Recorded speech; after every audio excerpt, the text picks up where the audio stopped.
It's the year 2040.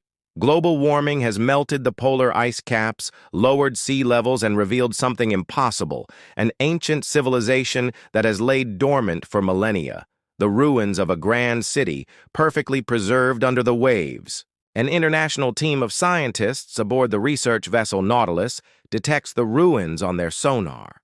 They deploy manned and remote submersibles to explore.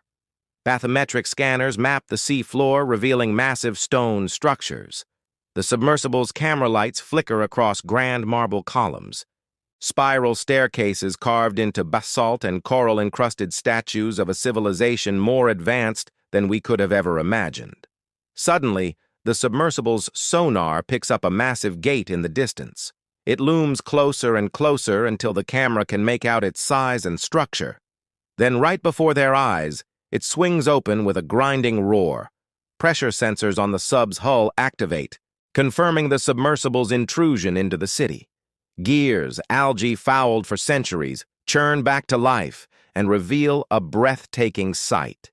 Inside, frescoes painted on wet plaster depict Atlantean astronomers charting unknown constellations, maps of continents that shifted millennia ago, and inscriptions warning of humanity's own hubris. A deep hum fills the water as dormant machinery powers on. Turbines spin, and crystal conduits glow with an otherworldly inner light. The submersible passes through an enormous amphitheater, where Atlantean glyphs reconstruct symphonies of light and sound, their haunting melodies weaving together into an ethereal chorus. Back on the surface, the Nautilus crew transmits their discovery to waiting satellites.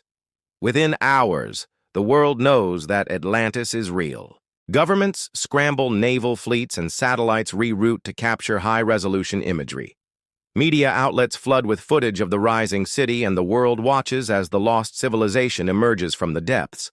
As if choreographed, the Atlanteans make contact through a global transmission in dozens of languages. Their message: we have returned to restore balance. Beware those who would seek to dominate without understanding. Simultaneously, autonomous Atlantean drones glide through the flooded avenues of their sunken city.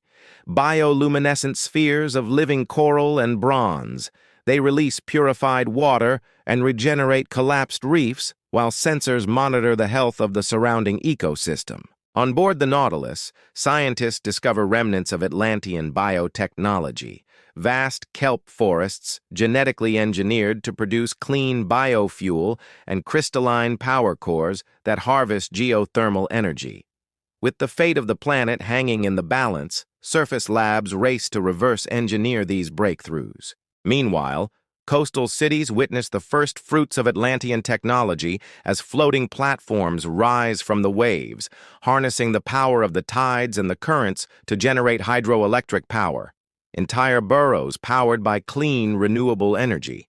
But fear simmers just below the surface. A coalition of nations proposes a precautionary council to regulate Atlantean technology, restrict access to their archives, and limit the influence of this mysterious civilization on the world stage. Protests immediately erupt with crowds crying, "Who are these ancient outsiders to dictate our future?"